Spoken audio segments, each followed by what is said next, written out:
Hello everyone, welcome to Happiness Habits. This is happiness coach Cyril Joseph. The mission of Happiness Habits is to spread happiness and joy to everyone. In this video, we will discuss how to manage our emotions more effectively. As a life coach, I am doing well and here to assist you in managing your emotions more effectively. What specific emotions would you like guidance on managing? How about we start with disappointment and frustrations and some kind of annoyances? Certainly, we can start with disappointment, frustrations, and annoyances. It's common to experience these emotions in various situations, and they can be challenging to manage properly. What specific situations or experiences are causing these feelings for you? So, some of my goals I have not been able to achieve them, and I'm feeling frustration around that and disappointments around that. It's understandable to feel frustrated and disappointed when you are not achieving your goals. It's important to remember that goals can take time and effort to achieve, and it's normal to encounter setbacks and challenges along the way. Instead of getting bogged down by frustration and disappointment, try taking a step back and reflecting on why you are feeling this way. What is the reason for the disappointment? Is it a lack of progress, or is it a shift in your priorities? Once you have identified the root cause, you can work on developing a plan to address them. Uh, my disappointments come from lack of progress. I have been trying to eat more healthy and I have been trying to build more relationships, but I'm struggling in both these areas. And the progress that I have seen comes and then it goes away. Thank you for clarifying that your disappointments come from a lack of progress in eating healthy and building relationships. It sounds like you are making an effort, but you are not seeing consistent progress, and that is where the frustration and disappointment are coming from. Sometimes it's important to remember that progress is often not linear. There may be times when you see progress, followed by periods of stagnancy or even regression. Instead of getting discouraged by the lack of linear progress, try to focus on the progress you have made, no matter how small. But these small progresses don't feel fulfilling. In fact, they seem probably meaningless. It's not uncommon to feel underwhelmed or unfulfilled by small progressives, especially if you are aiming for a bigger goal.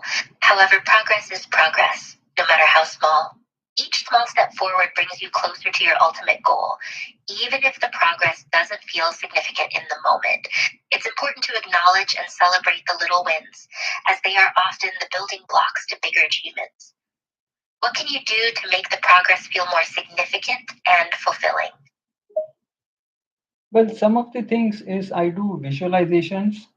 And when I'm doing visualizations, I'm feeling comfortable and I'm feeling happy and I'm feeling good feelings. But then when I face reality, I again get disappointment. It's normal to feel a sense of contentment and happiness when doing visualizations. Visualizations can be a great tool for manifestation and goal setting. However, the challenge lies in translating those positive feelings into reality. If you're facing disappointment when it comes to real life progress, it's important to identify the disconnect between your visualizations and your daily actions. It's one thing to imagine a desired outcome, but another thing to take the necessary steps to make it happen. What actions are you taking to make your visualizations a reality? I create a plan and then I attempt to follow the plan. But sometimes I feel that I'm not sure if the goal that I have set for myself is a meaningful goal or should I simply let that goal go and create some new goals. Creating a plan and attempting to follow it is a good first step. It sounds like you're experiencing some doubts about the meaningfulness of your goals. One way to address this is to reflect on why you chose those goals in the first place. Are they aligned with your values and priorities? Do they resonate with you on a deeper level, or are they simply goals that you think you should achieve? Additionally, consider breaking down your goals into smaller, more manageable tasks. This can make them feel less overwhelming and more achievable. When it comes to eating healthy, that is a permanent goal in the sense that since health is important factor and food is a majority component of our overall health and well-being, I have made eating healthy as my permanent life goal. That is, I will continuously improve my eating habits. But what I've noticed is the cravings and temptations take over, and I struggle over there, which cause me frustration, disappointment, and even sometimes regrets. Eating healthy is indeed a worthy and permanent goal for your well being. Cravings and temptations can be a significant challenge when it comes to maintaining healthy eating habits, and it's normal to experience frustration and disappointment when they get the better of you. One approach that may be helpful is to identify the triggers that lead to cravings and temptations. Is it certain types of food, times of day, or specific emotions? Once you've identified those triggers, you can develop healthier alternatives to satisfy those cravings without derailing your progress. One of the strategies that I used and I've been able to achieve it partially is that I eat at only one particular restaurant that gives me some kind of comfort food. I've eliminated going to all the other outdoor places. But now I'm not able to eliminate this one restaurant because I'm not finding suitable substitutes. So, what can I do in such a situation? It's good that you have been able to eliminate going to other outdoor places, and it's commendable that you have identified a restaurant that provides comfort food. However, it's understandable that you're finding it difficult to eliminate that one restaurant completely because you're not finding suitable substitutes. In such a situation, it might be helpful to explore other options beyond elimination. Perhaps you could try reducing your visits to that restaurant or setting limits on what you order there. It's important to find a balance that works for you, allowing occasional indulgences while still making healthier choices overall. In a way, I'm able to regulate going to my favorite restaurant for comfort foods. I'm able to keep it within 3 times to maybe 4 times a week. And I generally will have smaller portions and I will take home the rest of the portion and I will have it the next day. In a way, I will split the meal into two.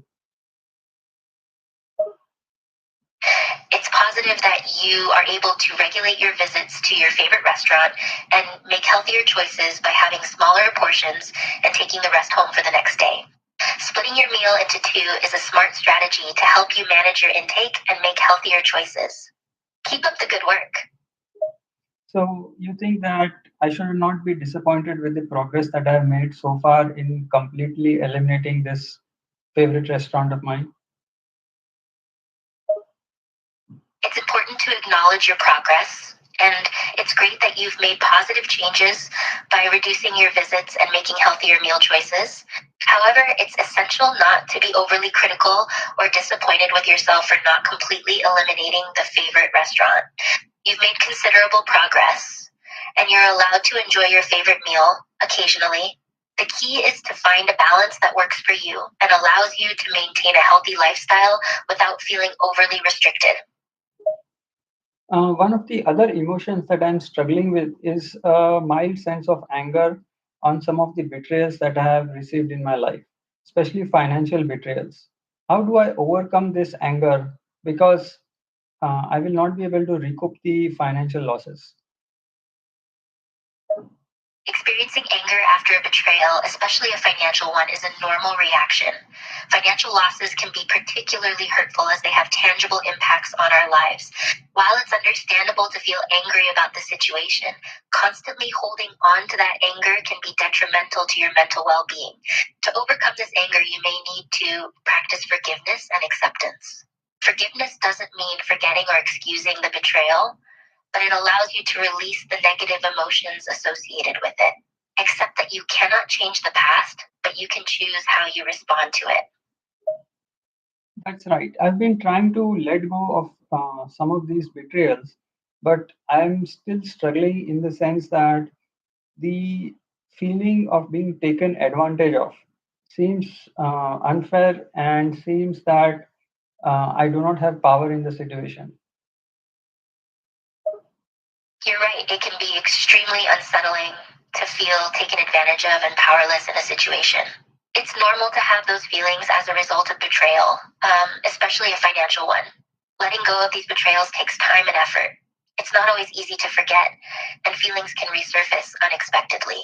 Perhaps reframing your perspective can help. Instead of seeing yourself as powerless, try to view the situation as a learning experience. Take action such as setting firmer boundaries to protect yourself in the future. That's right. So, what can I do to set more boundaries for myself so that I'm not being taken advantage of? Setting effective boundaries is essential to prevent future instances of being taken advantage of. Here are some suggestions to help you set clear boundaries. 1. Identify your limits. Determine what behaviors or actions you're uncomfortable with. 2. Communicate assertively. Express your boundaries clearly and confidently without being aggressive. 3. Be consistent. Stand firm in your decisions and boundaries without giving in to pressure or guilt. 4. Seek support. Share your boundaries with those close to you to enlist their help in respecting your limits. Now, let's talk about sadness and grief in the loss of a relationship or a loved one. How should I overcome sadness and heartbreak? Experiencing sadness and grief following the loss of a relationship or a loved one is a natural part of the grieving process. The pain and sorrow can be immense and overwhelming. To overcome sadness and heartbreak, it's important to allow yourself to feel and experience the emotions that come with loss. Give yourself time and space to grieve and process your emotions. Reach out to supportive friends and family who can provide comfort and understanding. Seek professional help if needed. Remember that healing takes time.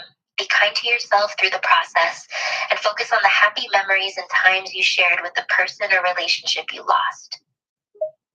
Is there some way to get closure faster from a relationship? Because sometimes it could take months or even years to find the closure. Closure from a relationship can indeed be a complex and time consuming process. It can take months or even years, and there's no one size fits all solution to obtain closure faster. However, there are a few strategies you could try that might help you find closure more efficiently. 1. Reflection. Take the time to reflect on the relationship, its strengths and weaknesses, and what led to its end. 2. Communication. Reach out to the other person if possible and have an honest and respectful conversation about the end of the relationship. Can you summarize all the emotions that we discussed and the strategies to manage them more effectively? Certainly. Here's a quick summary of the emotions and strategies discussed. Emotions: disappointment and frustration, anger, sadness, and grief, specifically around relationship losses. Strategies to manage emotions more effectively. 1. Acknowledge and label emotions. 2. Identify the root cause. 3. Practice self reflection and mindfulness. 4. Develop healthy coping mechanisms. 5. Seek support if needed. 6. Take time and be patient in the healing process. Now, let's also talk about some of the positive emotions like gratitude and appreciation. Can you tell me more about these? Absolutely. Let's discuss gratitude and appreciation. Gratitude is the act of expressing appreciation and thankfulness for something or someone, while appreciation is recognizing the value or worth of something or someone. Practicing gratitude and appreciation can have numerous positive effects on our mental and emotional well being, including 1. Increased happiness and well being. 2. Improved relationships. 3. Greater resilience and coping skills. 4. Enhanced self esteem and self worth. 5. Improved physical health and less stress. Here are some strategies to cultivate gratitude and appreciation. Why do we find it more easy to complain rather than express gratitude and appreciation? It's true that humans have a tendency to focus on the negative aspects of life rather than expressing gratitude and appreciation. This phenomenon can be attributed to several factors, including psychological bias. Our brains are wired to pay more attention to negative events than positive ones. This bias known as the negativity bias, is a result of our evolutionary past, when negative events posed more significant threats to our survival. Social comparisons. We often compare ourselves to others, and focusing on what we don't have or what we think others have that we don't can lead us to complain more than to appreciate. Can you give some examples of how I can appreciate all the progress that I have made for myself in my healthy eating habits, in my relationships, and my wealth creation? Certainly, you can practice expressing gratitude and appreciation for your progress in healthy eating habits, relationships, and wealth creation by 1. Reflecting on your achievements. Take time to recognize and acknowledge the small and big strides you've made. 2. Expressing gratitude.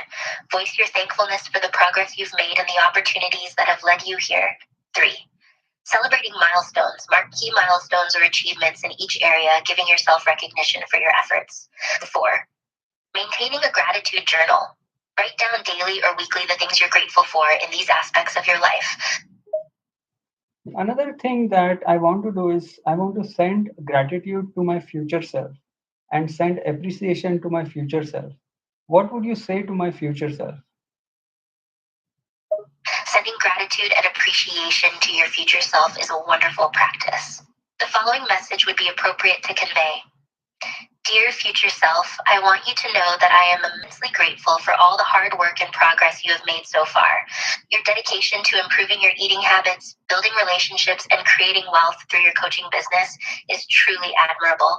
I appreciate your commitment to growth and self improvement. Continue to nourish your body with nutritious meals, build strong and meaningful relationships, and persist in creating wealth and empowering others. You have the power to shape your future. With love and admiration. This has been such a wonderful conversation, and I enjoyed every aspect about discussing various emotions and how to manage them more effectively. It was my pleasure to have this conversation with you. I'm glad that you found our discussions about various emotions and effective strategies for managing them helpful and enjoyable. Remember that managing emotions is a learning process and it takes time and practice to master. Be kind to yourself and don't hesitate to reach out if you ever need further assistance or support. Take care. Take care. Bye bye. Bye. It was a